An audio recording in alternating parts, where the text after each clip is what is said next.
vibe and everything in order for the look of this beautiful launch that you're doing. Yes.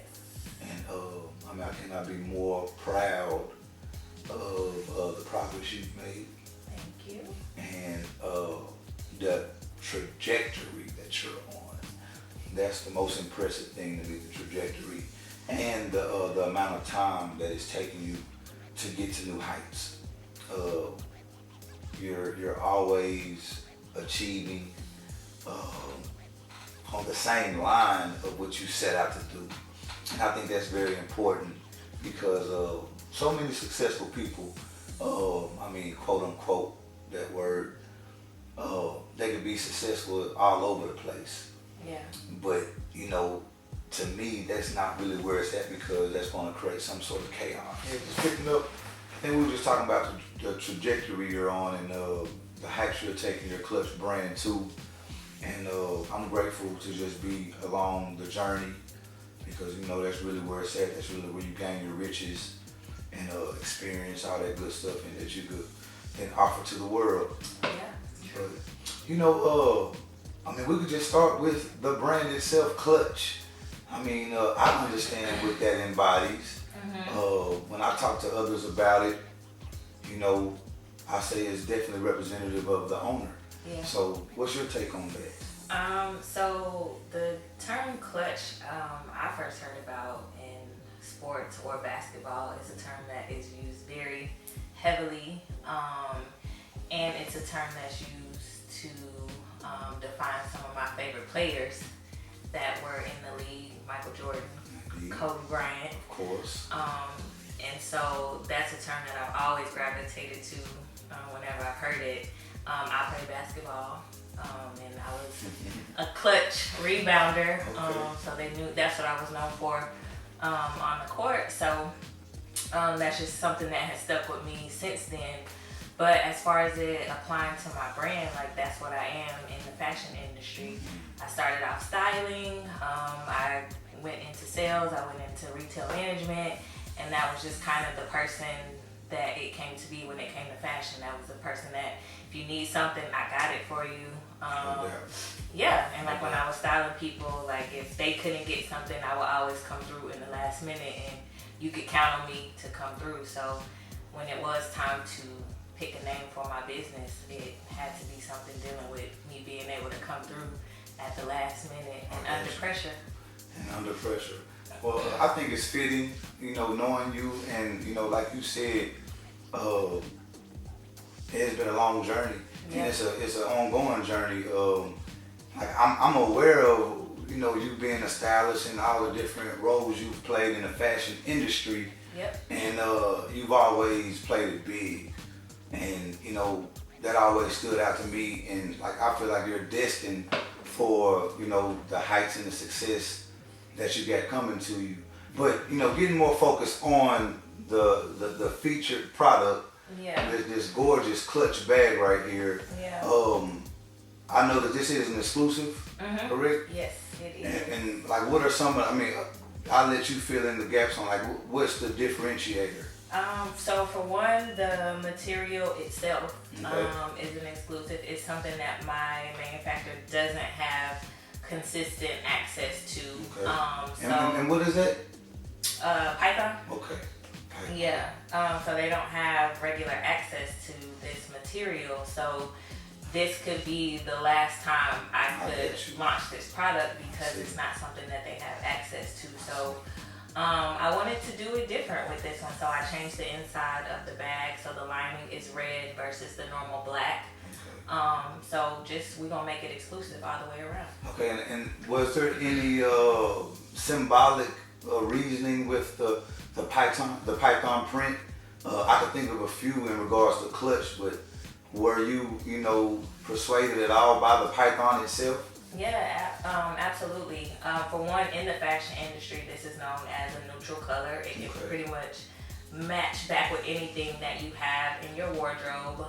It's not a seasonal texture or color, so it's something that you can wear all year long. And like I said, it can match back with anything in your closet. And I'm not a snake person or into snakes or anything like that, but I guess the prowess behavior that they have. That is something that applies to me. People look at me as a mystery if they don't know me. And even the people that have known me all my life, I'm still a mystery to them. Yeah. And so that kind of entails everything with the bag. I see. I love how, I don't know if you guys can see, but the clutch name is kind of camouflaged into the print. Yes. And that's actually how the python attacks its prey. Mm-hmm. It just sneaks up and comes out of nowhere. Yep. So I think that's very, very fitting with this product. Yeah, I just love everything you're doing. Absolutely, I'm absolutely in love with your brand and your accomplishments as a businesswoman. You know, I mean, we could kind of go into that. Like, why go into entrepreneurship? You know, as a young lady in fashion. You know, there's so many other things you could be doing for some other major company, $1 billion brand. Yeah. Why go for it yourself? I mean, entrepreneurship is something that I saw as a child with my dad. And there's one thing that always stuck with me that he used to say, and that was, I work for myself. I'm my own boss, and that kind of was ingrained in me. It didn't translate to my adult life, but like I said, it's something that always stuck with me. And I remember when me and you not necessarily met, but our dealings in middle school, that was something that we talked about. That was something that you were heavily on, and so it kind of replanted it in my head.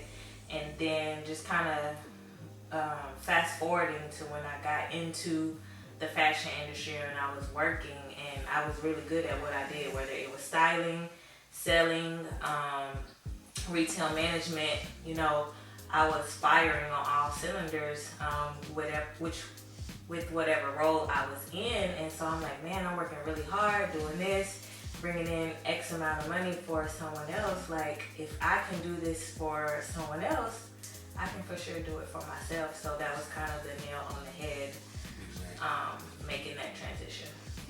I completely understand that totally.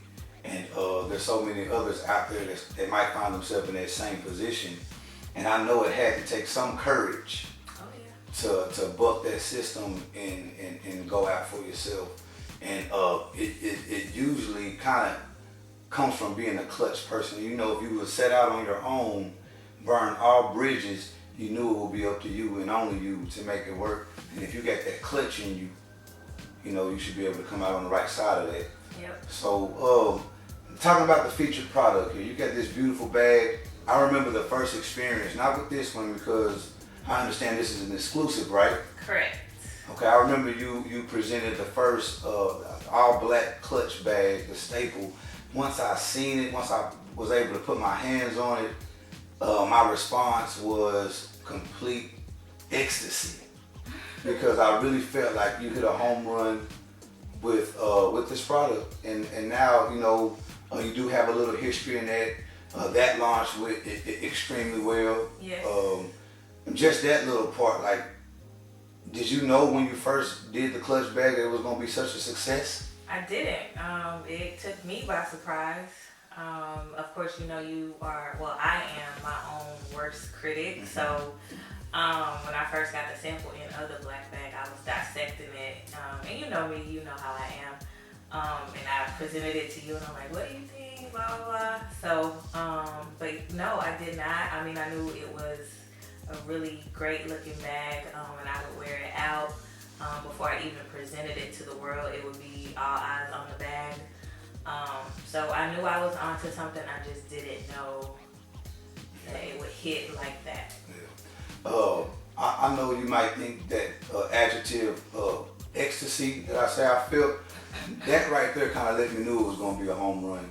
Because in this fashion space, that's sometimes overlooked by, you know, producers of fashion pieces or whatnot. Mm-hmm. The emotional effect that it has on the customer and how that really plays into a purchase or brand loyalty. Yep. You know, I love Ralph Lauren, not to, you know, give him any type of you know, endorsement or whatnot. Right. But like I was saying, it's really the feel. Like even when you go in the section in any department store or any store, you know you're in the Ralph Lauren section. Yes, Just the you feel. And what you're doing with your brand is no different. Like, people know that the quality is there, the detail is on point. You know, everything is checked off, and I know you are a perfectionist. And like, you really hit a home run with this one. The things you're doing is amazing in your space. What's next?